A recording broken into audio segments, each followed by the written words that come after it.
Style ബ്രാൻഡിന്റെ kurti set കണ്ടാലോ. അപ്പൊ ഞാൻ ഈ വെയർ ചെയ്തിരിക്കുന്നത് ഫസ്റ്റ് ഷെയ്ഡാണ്. ഇതിൽ ഫുള്ള് വർക്ക് വരുന്നുണ്ട് കേട്ടോ, നല്ല ഭംഗിയുള്ള വർക്കാണ്. പിന്നെ 3/4 സ്ലീവും പിന്നെ ആ ഒരു സ്ലീവിന്റെ എൻഡിലൊക്കെ നല്ല അടിപൊളി വർക്ക് വരുന്നുണ്ട്.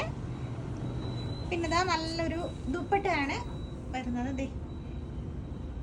ഒരു ട്രഡീഷണൽ ലുക്ക് തരുന്ന നല്ലൊരു 3 പീസ് സെറ്റാണ്. നിങ്ങൾക്ക് പാർട്ടി വെയർ ആയിട്ടൊക്കെ യൂസ് ചെയ്യാൻ പറ്റിയതാണ്.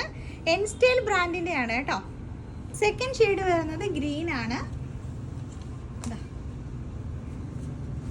ഇതാണ് കുർത്തി. നല്ല ഭംഗിയാണ് കേട്ടോ, നല്ല ഭംഗിയുള്ള ഷെയ്ഡുമാണ്. ഓൺലൈനായിട്ടും ഓഫ്ലൈനായിട്ടും ഒക്കെ നിങ്ങൾക്ക് ഇത് പർച്ചേസ് ചെയ്യാം. വാട്സപ്പ് നമ്പർ ഞാൻ മെൻഷൻ ചെയ്തേക്കാമേ. അപ്പോൾ ദാ ഇതിൻ്റെ ബോട്ടം ഒന്ന് ജസ്റ്റ് കാണിച്ചു തരാം. ദാ ഇങ്ങനത്തെ പ്ലെയിൻ ബോട്ടം വരുന്നുണ്ട്, ഇലാസ്റ്റിക് ഒക്കെ വന്നിട്ടുണ്ട്. പിന്നെ മീഡിയം മുതൽ XXL വരെയാണ് ഇതിൻ്റെ സൈസ് അവൈലബിൾ ആയിട്ടുള്ളത്. അപ്പോൾ ഓൺലൈനായിട്ടും ഓഫ്ലൈനായിട്ടും ഒക്കെ പർച്ചേസ് ചെയ്യാം. വീഡിയോ ഇഷ്ടമായിട്ടുണ്ടെങ്കിൽ ലൈക്ക് ചെയ്യാനും കമൻറ്റ് ചെയ്യാനും ഒന്നും മറക്കരുത്. അതുപോലെ പേജ് കൂടി ഒന്ന് ഫോളോ ചെയ്ത് സപ്പോർട്ട് ചെയ്യാം കേട്ടോ. അടുത്തൊരു വീഡിയോയിൽ കാണാം. അതുവരെ എല്ലാവർക്കും ടാറ്റാ.